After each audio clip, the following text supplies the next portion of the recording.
Salve, salve amigos do canal Legado da Fiel, tudo bem com vocês? Hoje eu vou falar um pouquinho lá do surgimento, lá da década de 10, da década de 20, essa grande, esses 10 anos que foram fundamentais para a história corintiana e para o seu fortalecimento, né? Então, antes de mais nada, se você não conhece o canal Legado da Fiel, dê essa força, se inscreva aí no canal, ative o sininho, toda vez que tiver um vídeo novo você vai ficar sabendo, alguma live, e você participa conosco, tá? Aqui do canal, beleza?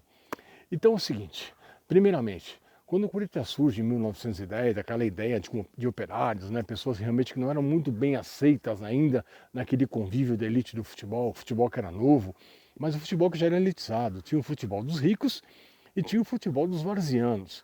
E os varzianos já tinham muita organização, era uma várzea elitizada. Tanto ao ponto de que quando os meninos do Bom Retiro surgiram, ou começaram com a ideia de conversar com alguns times de futebol, para ceder jogadores para aquela ideia nova, foram completamente rejeitados.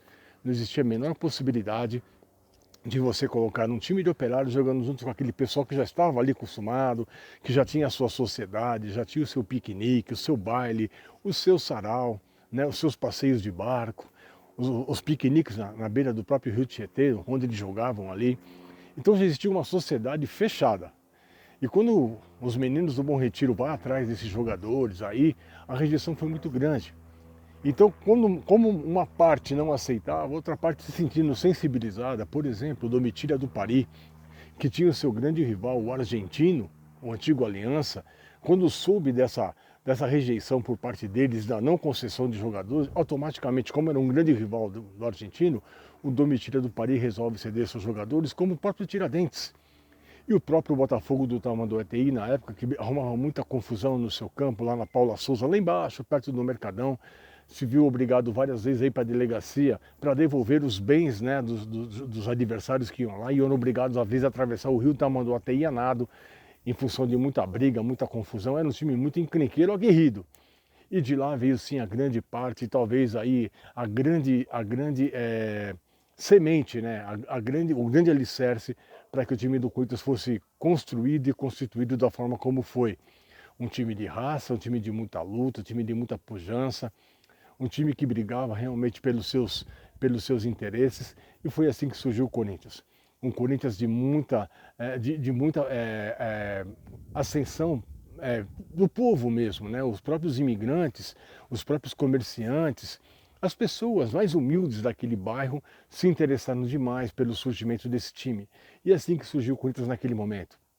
Jogou durante 2 anos, 2 anos e meio, como um time de várzea, foi o galo da várzea, enfrentou muitas dificuldades, até disputar o seu primeiro campeonato em 1913, quando o Alexandre Magnani, o presidente que assumiu no 15º dia da história corintiana, só 14 dias ficou o Miguel Batalha, que é o que tem aquela frase, é o time que vai fazer a torcida, mudou-se para Piracicaba, e Alexandre Magnani, o cocheiro, em 4 anos foi o presidente, foi aquele que criou coragem, escreveu o time lá na Liga Paulista, onde fez o seu primeiro campeonato, teve muitas dificuldades no primeiro turno, ficando em último lugar, foi buscar alguns meninos da base, o Neco principalmente, trouxe o Américo Fiaschi, trouxe também naquele momento o Amilcar do Botafogo do Tamanduateí, aí sim, virou o Corinthians grande, virou o Corinthians realmente com a base que seria campeão no ano de 1914 de forma invicta.